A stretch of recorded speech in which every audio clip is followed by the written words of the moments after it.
Ready, start. Sir, I am very glad that I have the opportunity to take part in the discussions on the demands for grants in respect of the Ministry of Labor. I am glad we have got a very good labor minister, but I do not know whether he is able to take all the necessary steps to improve the labor situation in this country at this crucial moment. Sir, in the Labor Ministers' Conference some time back, it was suggested that steps should be taken to enforce the minimum wages in the different industries. It was also suggested that non implementation of minimum wages should be declared as a cognizable offense and the offenders should be arrested. However, it had been agreed at the conference that more deterrent punishment should be given to the offenders and that the act should be amended suitably.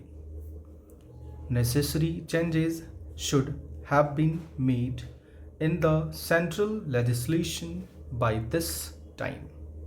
The Industrial Dispute Act had become outdated and it should be completely overhauled.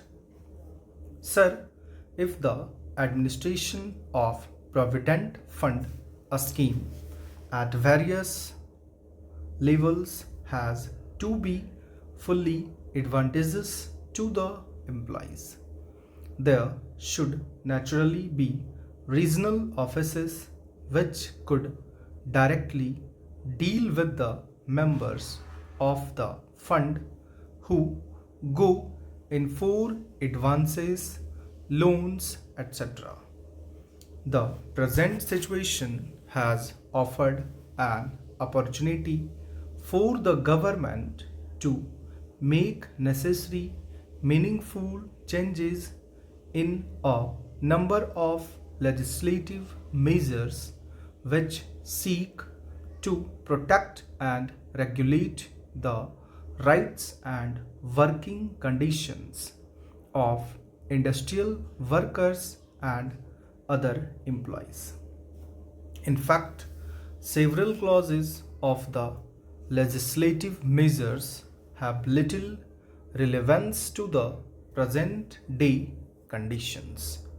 Regarding the Apprenticeship Act, once our Prime Minister said in the State Labour Ministers' Conference that the Apprenticeship Act had not been implemented vigorously.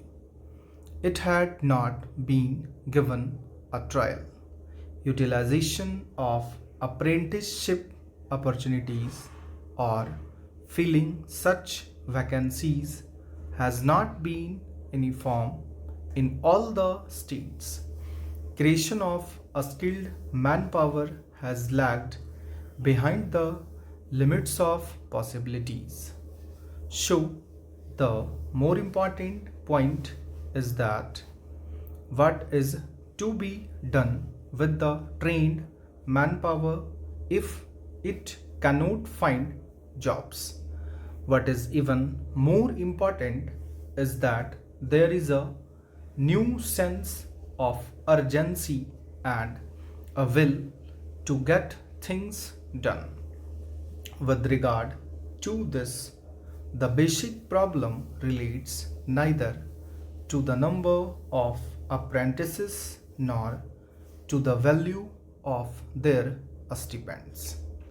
Furthermore, the gross contribution to the fund has been increasing year after year, but the average refund amount is not increasing accordingly. Sir, The industrial policy resolution clearly mentions that in the process of rapid industrial development, labor assumes a vital role to help establish a socialistic pattern of society. The main problems facing the working class are of getting adequate wages, essential commodities at prices they can afford, some sort of shelter and cloth. The government's minimum needs program has hardly reached the working class. The vast majority of laborers are unable to make both ends meet. The government has mentioned endlessly on the question of evolving a national policy or on integrated wages, incomes and price policy. Sir, it has claimed that the emergency has brought discipline among laborers and the production has been increased. Yes, it is a fact, but the laborers are forced to work and they are forced not to take part in the trade union activities. The trade union rights have been completely taken away from the labor. But, sir, I want to impress upon the minister that motivations for work should not be imposed from outside, but it should come from within. A contented labor force is an asset to the development of industries. You have taken away the permitted bonus some time back. This parliament passed an act to fix the minimum bonus at 8.33%, but the same act was adversely amended by the same parliament some time ago.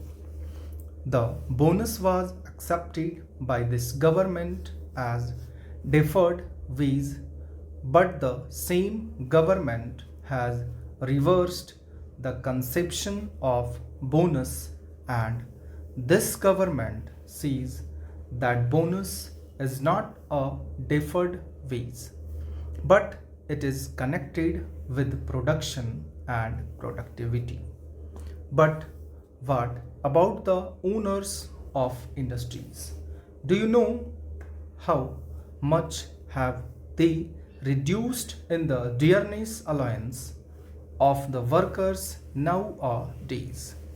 Not only that, a number of companies have been held guilty for failure to deposit the provident fund money and also for mishandling the amount due to employees.